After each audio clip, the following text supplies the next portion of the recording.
All right, well, one thing I want to actually mention that I heard Ishi say when she was up here, right, she really highlighted her mother and just how important of an individual she is to her. And Hello everyone, my name is James Wooden Legs. James Wooden Leg, Northern Cheyenne from Montana. I'm a storyteller. These guys are famous. And you all probably haven't seen a deaf storyteller deliver to you in sign language. You know, I support all the deaf people here that want to tell their story, so we just divide it up that way. I'll tell you a short story now.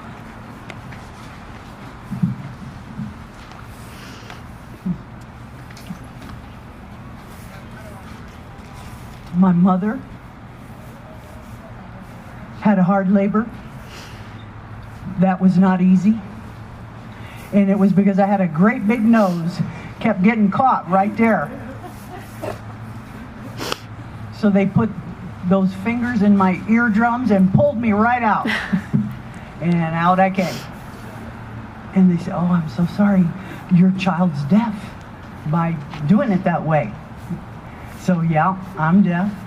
They put me in the cradle board.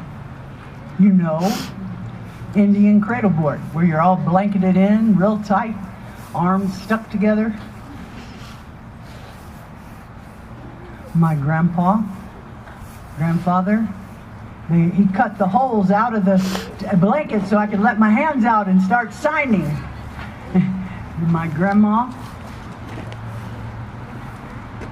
kept signing milk, but she signed it in a certain way, goat milk, Indian sign language. So, you know, I was crying and they say, "No, sign.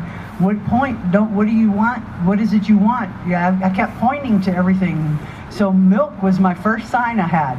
And they gave me the milk, and then I say milk, and to let them know what I wanted at that time. I got to come out of that cradle board with my arms flying, my hands flying.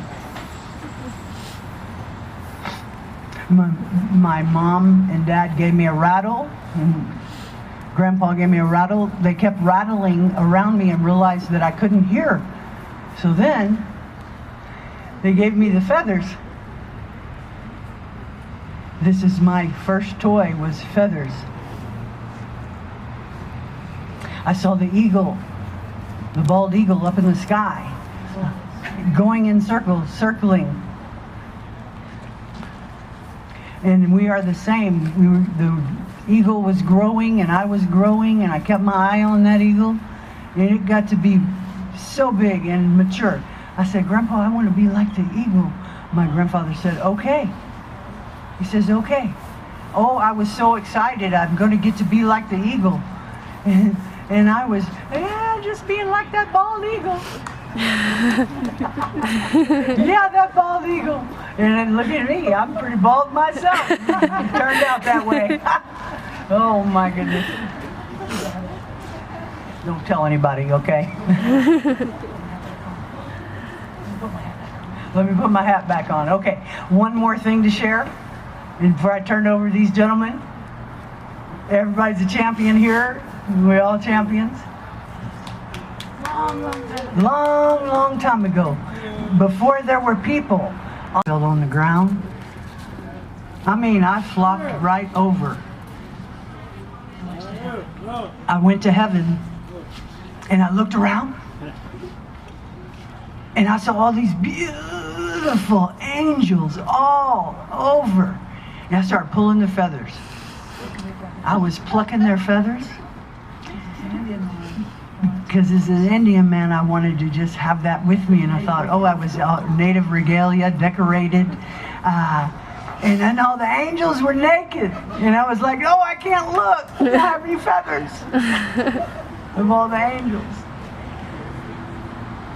And they God got mad and threw me back down sent me all the way to hell.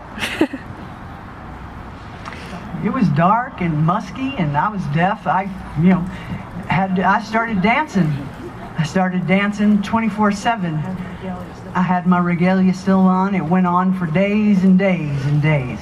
And Satan said, shh, stop making noise, stop dancing. That's it. And so they threw me out and they put me back on earth. And I looked around, and please respect heaven and please respect hell. And please all work together, all together. Don't try to insult or ignore, but just love one another here, all in unity. Right? Don't worry about the above and the below. Just all stay together and hold hands and carry the ball. Thank you. And dance your way out. Can dance your way out. Thank you. Thank you, everyone. All right. Give it up for James. One more applause for James. That was good, man. Could be the new James and Ernie. But right now we are James, we are Ernie and Montana. E&M or M&E. Right, man, welcome. Thanks for man, thanks for sticking it out through the rain and the wind. I hear everyone say, hey, it's a blessing, man, we need the water. It's true, right? But as natives, man, we're like, Creator, bring the rain. 2 weeks later, we're like, Creator, that's enough rain, stop.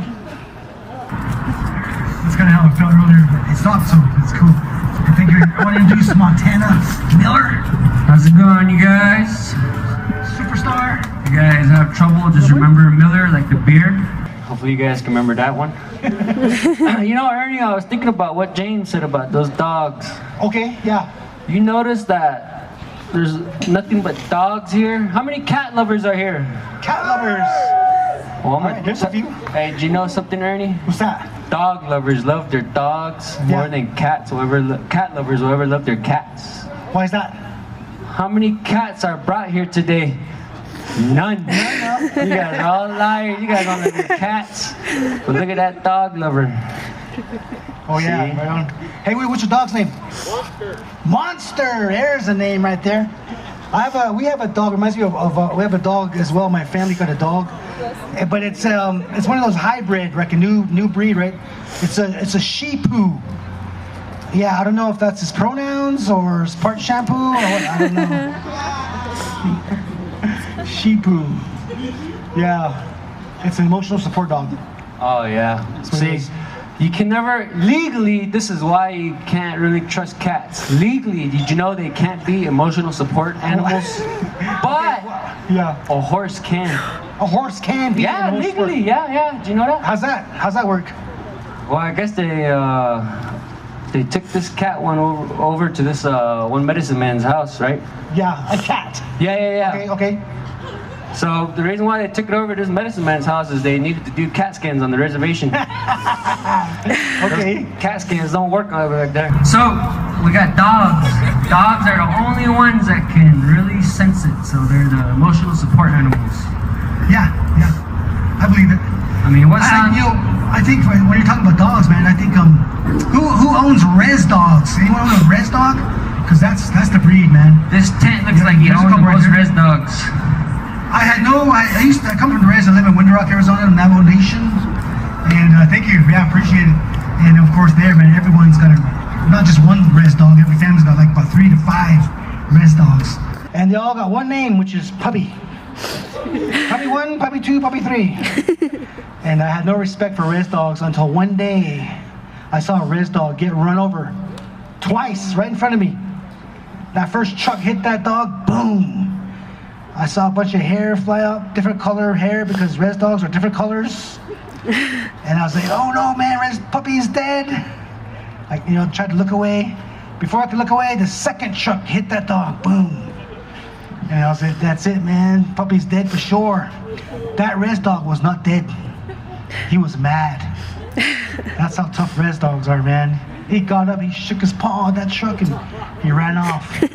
And from that day on, I was like, shh, res dogs, man. We can all be more like res dogs. And what really closed the deal for me, Montana, at the flea market, they sell dogs at the flea market on the res. I saw a guy selling dogs, 3 boxes. He had pit bull, Rottweiler, res dogs. Res dogs said sold out. That's how awesome they are. Dang. So be like a res dog. Be tough. You know, that story kind of sounds like Stitch. Like Maybe. Stitch? Yeah, remember Lilo and Stitch? Oh yeah, okay. I think Stitch is a red dog. He got run over like 5 times in the beginning. That's right. Oh, Yeah. cool, man. Well, hey, man, I'm glad you guys are here. Man, we heard some music, some dance. We got some vendors out there. It's typical, indigenous event. Close it down with some humor. We're not closing it down, right? There's some more going on after this. Yeah, we got more. We got. I think it's We want to bring some humor to the event. And we're talking about, we had a little workshop there. It was cool. We're discussing humor. Where does humor come from? Humor is in everyday life, right? Can you tell us a story in your life that cracks you up?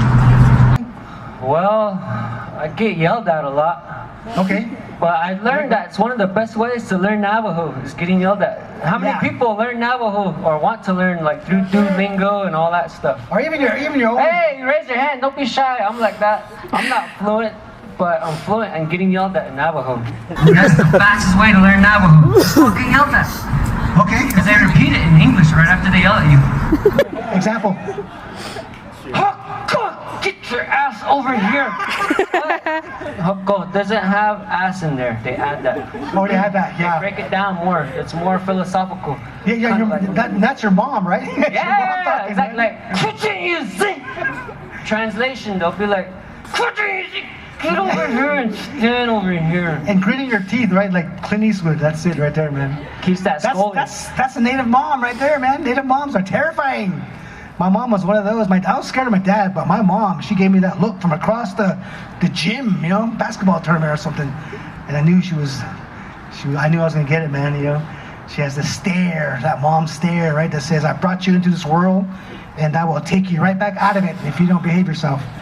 That's how she was, man. My mom was she was an educator. So I always knew I was gonna, go to high school, graduate, and go to college, and that's what I did. And but man, she was real strict.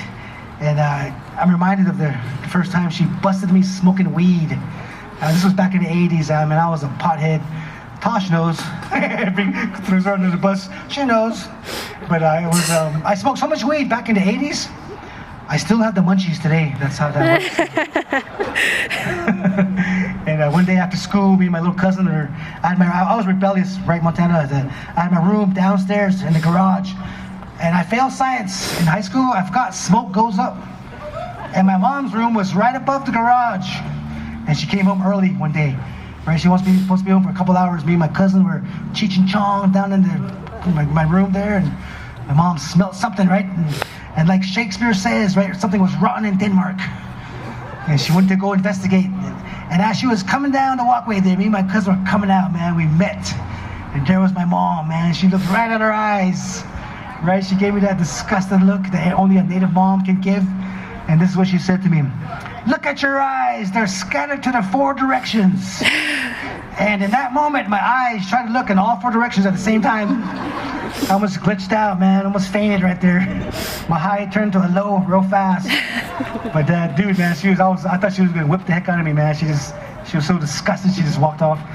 But that was busted by mom. Sounds like a different generation.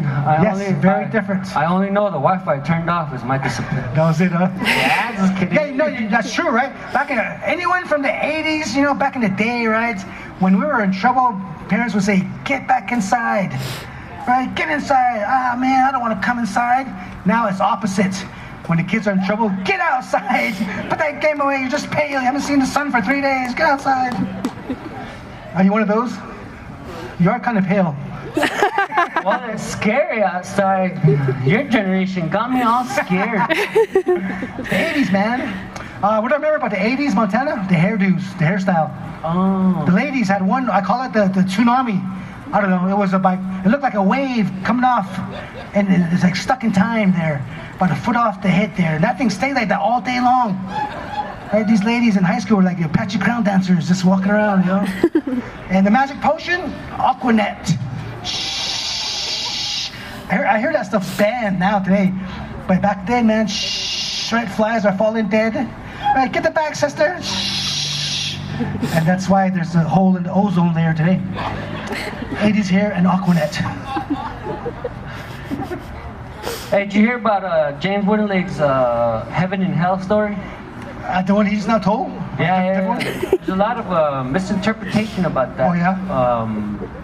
So, James, he told me a long time ago that he wanted clarification because sometimes there's miscommunication with sign language.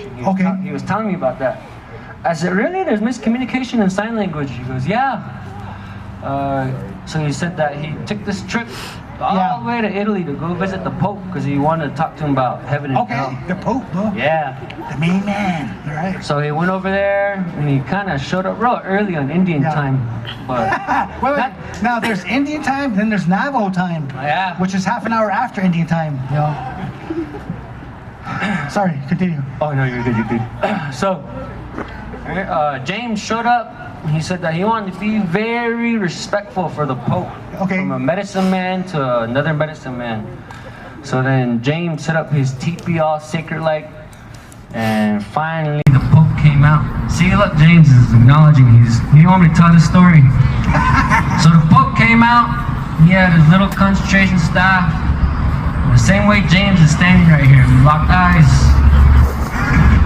That Pope told James. So James came all the way back home after that, and I said, why'd you come home early? And this is where misinterpretation with hand sign comes in. James said, well, the Pope told me to take my teepee down and get the fuck out of here. I was like, James, that's not what he said. He was giving you a blessing. Yeah, a blessing. That's it. Yeah, that's a good example of misinterpretation. Exactly. And that's comedy too, misinterpretation. It's a technique. For example, if I say, you know what, man, my wife bought me some new cologne. It's only $4. It's called Febreze. My wife got me the same one. Yeah, you got that one? Okay. Here's another one. Check this out, man. Yeah, I went for an unexpected swim this morning. That's the last time I go jogging next to a lake. Hey, at least you jog. I'm kind of just blessed with being naturally skinny. Dang, lucky. People always ask me, go run for us. I'm like, why? Because you're skinny. You're a designated runner? No, I'm actually the slowest where I'm from. Why did they say that talent skips a generation? In my case, that's true. My dad was a resball superstar, man. This guy was awesome. He was he was doing 3-pointers before that even existed. Right? He was good, man. And talent skips that generation, right? That generation happened to be me. I was not good in sports. You were pretty good in sports, right? Well, no, Ernie, I kind of got skipped too. I even got skipped on the skin tone. Dang, all right. First sport I ever tried out in school, wrestling. Chin-Lee. Black and gold, that's their colors, man. They're the Wildcats. Chin-Lee Wildcats. Let me tell you something. I did not look like a Wildcat out on that mat. Right? Stripes going this way, I look like a bumblebee out there. I took on a guy from Tuba City Warrior. He was all confused. He's looking at his coach. I thought they were the Wildcats, like the bumblebees. What's this guy? Is this the mascot or what? But check this out. Like that, though, I hold a state record that stands to this day. I can tell by your silence you don't believe me. It was the fastest loss ever, right? Never been beat. This guy slammed me in 1.2 seconds. I don't know what he did. He John Wicked me. I just saw the gym lights go by and landed right on my back. And out of my Navajo body came this sound. Yeah. Which is what comes out of a native when they fall down. When a white guy falls down, I watch TV, right? Oh! Latino guys like Odele or whatever, I don't know. You know? Natives, even in Montana, if he fell on his back right now, yeah. Well, it's wet right now, so it's like yes. It sounds like a sick Bigfoot to me, you know what I mean? It's probably how Bigfoot sounds when he trips. But anyway, there's an equation I shared with you, right? Pain plus time equals comedy. That's a true statement, you know. We've all been through painful times in our lives. If you wait long enough, you can find some humor in those, you know. So the stuff I'm talking about was from my childhood again. Tosh and I, we grew up in St. Lee, and we experienced a lot of craziness on the res, and it was also a beautiful time of just living, man, just being young and being in our communities. So and that's what I feel here, man, in Santa Fe. I've been coming to Santa Fe quite a bit over the last last 2 years or so, working on different projects, and it's been cool, man. I always find the most virgins in Santa Fe. The most virgins? Reservation virgins. Oh, okay. Like people who've never been to the res. Okay, yeah. Those kind of virgins. Shit, I thought your mind was going somewhere else, man. I say, you know how you know if someone's a virgin from the res? Oh, yeah. When they ask you, what's a skinwalker? Oh, yeah. And then you know what? There's an opposite too. You know when the reservation Indians move to the city, right? Because they think IHOP stands for Indian Housing Opportunity Programs. I know they're from the res, you know. I stood in line for 3 hours to find out what Yeah. Oh, you're one of them. Okay. Yeah, man. They think Olive Garden is a place of worship. You know. I feel like this tent doesn't understand what we're talking about. Like, They know they're res, man. Panda Express is luxury. So, think about what IHOP was for me. Hey, where you guys from? You from here? Hey, not from here? Not from New Mexico. Yeah, where are you from? Illinois. Is it? I have a question. Is it Illinois or Illinois? That's one thing, you know. It's Illinois. Illinois stuff. Because if you're res, it's Illinois. We're from Illinois. We put the S on everything, right? Hey, we're not the Sonics. We shut their ears. Are you a Bears fan? Bears, right? I like those states a lot, you know. Those ones that have a football team. Mexico is like one of the weirdest states. We got a bunch of Dallas Cowboy fans here. I guess that's the closest one, Dallas. Kind of. We got Cardinals. Cool, man, yeah. Well, that's how you can tell the difference. Yeah, your last name, Miller, where's that from? From the Bible. I mean, sorry, from the beer. Oh, yeah, you said that from here. My last name is Sosi. That's Italian. Navajo. Sosi. That's what it means. It means thin man. Yeah, I don't know what happened here or something went terribly wrong. I think I was supposed to be in the jungle. Hey, man, what's your clan? You got a clan? Yeah, Badzidnishne. Just kidding. That means bad boy. My clans are Tabanishne, Ashim, Ashichin, Techin, Tishche, Kanidishne. Anyone related to me? Right here. Alright. I am your albino cousin. Yeah, Navajo was my clan system. They was trying to have a clan system. My clan, it goes matrilineal. My mom's clan first. Tohane, near the water, which today we're very near the water. We're all Tohane today. My dad's clan, bigger water, Totochini. But I think he thought they were talking about whiskey, because he was a bad alcoholic, man. And I kind of went down that same road. But check this out, I've been sober 23 years, man. This is great. Thank you, yeah, man. So I'm going against the stereotype, man. I'm going against the grain, drunk Indians, you know. I am a sober Indian. Used to be drunk, but now I'm sober. But now I'm working on the chubby part. I'm a so chubby nation, man. I'm trying to get to the skinny nation, but that's tough, man. I see you skinny folks, man. You guys are lucky. Right? Especially in the summer, man. When, you know, chubby people, we like this time of the year, fall, because we get to put on our covers, man. You know, kind of hide some of that, you know. But the summertime, man, we just sweat it out. And I see skinny people, you know, everyone sweats. You sweat, right? You're a skinny nation. You know what I mean, man? But you guys look good, though. I see you out there, man. You look like a Gatorade commercial just going for, you know, fitness commercial. Chubby Nation, we sweat, man. We look like a diabetes poster down at the clinic. Just suffering. I think we're the only warriors with type 2 diabetes. Maybe type 3, whatever that is. I don't know. But when a skinny person is getting ready to take on the project, what do? They roll up their sleeves, right? And it just rolls back down. Let's do this, right? Skinny folks. Chubby people, what do? We do not roll up our sleeves. We pull up our pants, all right? Come on. You see a chubby person pull up their pants, get out of the way, all right? It's getting done. It's true. That's what you call awkward silence. I thought you were just letting one go. I didn't want to say anything. Here, guys. I'm just kidding. Hey, come on, scoot up. Let's stop raining. Come on, don't be scared. It's my IHS. Don't be shy, is that what they say? I know you guys are here for Ernie. I will charge you $5 to get closer. Yeah? Just kidding. I make my money somehow. Yeah. Oh man, so you're talking about Italy. Oh yeah. Out here, man. No, where do you say you got your name? Has anyone been to Italy? Yeah, it's the hardest for you, man. Where was the first place? Where'd you go? Rome? Yeah, Ron, what was the first place you went to? Oh, the waterfall, okay. I went to the Coliseum. That was kind of on my bucket list check off, you know? Yeah, because on the res, man, history, I've never seen all these awesome places in history books, you know? And so my wife, before the pandemic, we took off to Italy and went to Rome, but the first place I would go to was that Coliseum. And it was awesome, man. I studied that structure. 2,000 years old, still standing, rivals any modern day stadium in ingenuity and engineering. I just thought about it, man, 2,000 years, right? No heavy equipment, no computers, no Red Bull, just human might. I felt, about the history, man, the gladiator. Out of the country there? Yeah, I was detained in Korea. All right, man. Yeah, you've been there. Yeah. You've been out there, right? You're in the military, right? Yeah. Well, hey, I'm the world's shittiest soldier. Why do you say that?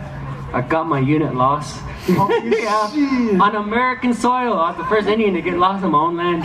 Dang, yeah, that's definitely anti-native. Get lost in your own land, you know? And that's why I don't like using GPS.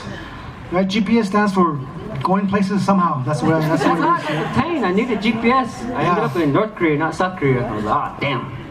I mean, as a native too, we're supposed to already know, right? We're supposed to wake up, man, you know, and give thanks to the east, you know. Oh wait, it's this way, hold on. You don't get all confused, you know what I mean? Like a contrary native, you know. How many times did people come up to you for a movie? Yeah. Or for a medicine man with that headband? Oh, the headband, man. I get it a lot of times. People always ask, hey Ernie, why do you wear that headband? Well, it holds my thoughts together, for one thing. You know what I mean? And if I don't wear it, man, I'm all over the place, you know. And it's holding what hair I have left on my head. Yeah, I'm losing that, man. Like you're talking like James, man. He's a bald eagle. I'm getting there too, man. And I just gotta look at my dad. He's a bald eagle right now too, my dad. And they used to call me. I used to have long flowing hair, man. Beautiful hair, like yours. Man, mine was like that. They used to call me. My bros used to call me wind in his hair. Hair started falling out. There goes hair in the wind. Hey, that's so cool, man. They always give me like cheap names. They just call me Dances with Welfare. I always have to talk about my hair. I don't like that, you know. I don't like how natives give our kids names like that sometimes. Like native names, like all dramatic. Yeah. Well, you know, back in the day, I mean, that's how it was. Like, are there any Sioux people here today? Sioux people? Serious? Dang, you're here, man. You're here. I was gonna talk about you, man. I'm a big fan of the Sioux people. Why? Basketball? No. Dances with Wolves. Oh! When that movie came out, 7 Academy Awards, right? The Sioux people they were celebrities, man. CBCs and teach you how to say it backwards. CBA. Dang, that's right. They're very educated people. I could have used that information right there when I was drinking. Because one time a cop pulled me over, right? Gave me the old sobriety test. He told me, I want you to say your ABCs backwards. And I was like, man, just arrest me right now. I can't even do that sober. Come on, man, you know? Hey, Bishop, they know. I was like, you sure you want to do this? And we were sure, so we got married right there. And 2 weeks later, I'm driving, right? We had our marriage license in the glove compartment. That's where ladies keep all their important documents. You know, your marriage license, your housing papers, all in there. And we got in an argument. I don't even remember what it's about. My wife remembers. Every woman in here remembers because the women have about 80 gigabytes of memory. The men, 8 tracks, 8 songs max. That's all. For back in the day, right? There's Shooting Dark Winds, right? Which is a takeoff of Tony Hillerman. How many have read Tony Hillerman books? Right, I was a big fan of those. I read a lot of those books when I was How back in come only the older generation says they read? Hell yeah. But PBS did a series of Tony Hillman movie of the weeks back in the 2000s. I auditioned for Skinwalkers, right? I didn't audition for the Skinwalker. I was just a character in that movie. I was a drunk guy, of course. Another stereotype up there. So I'm in the audition, right? The guy's okay. You're gonna be a. Your world? I said, you have your own cops? I said, yeah. I said, what about your own hospitals? I said, yes. I said, what about your own military? I said, no. He said, what about your own special forces? I said, well, what classifies special forces for you guys? They said, faster, stronger, and more equipped. I said, oh yeah, we got special forces. And they asked, like, who? I said, oh, we got skinwalkers. Yay. Yeah, I said, that's not special forces. I said, you just said faster, stronger, and more equipped. And the guy had the audacity to say, are you a skinwalker? I said, no, Peter. If I was a skinwalker, I'd be in the special forces. I'm talking to you. You ever notice that? People like that. In the army, we have Apache helicopters and cool names, indigenous. Yeah. Do you know why? Why is that? Because you can't say, so this is how cool it is, right? Okay. Apache helicopter! But if you put it a white man's name, here comes Peter! That might be differently. That's not the energy we want going into a country. We don't want to see a Peter. Want to see the Apache? Yeah. Go. It reminded me of an Apache story. I did a tree. Yes. I had a lot of miscommunication. One day we're asking me for go find a captain. I was at Long John Silver's first. I didn't know this lingo. And the army tried really hard. But if you have a speech impediment from the res like I did, like, how come you guys just stay out here and really sit in the rain just to listen to Ernie Sussy? 3 years in the army, you'll come out talking like you know how to talk English. So that's what the army got me. Actually, yeah, I can work now like at McDonald's and places that need English. Oh yeah, man. Yeah, that's what the army got me. Yeah. That's cool. Man, you all study about. Yeah, that's right. Ernie and James. Give it up for James. Thank you guys so much for coming out. Keep it joy, folks. Keep it joy, man. Thanks.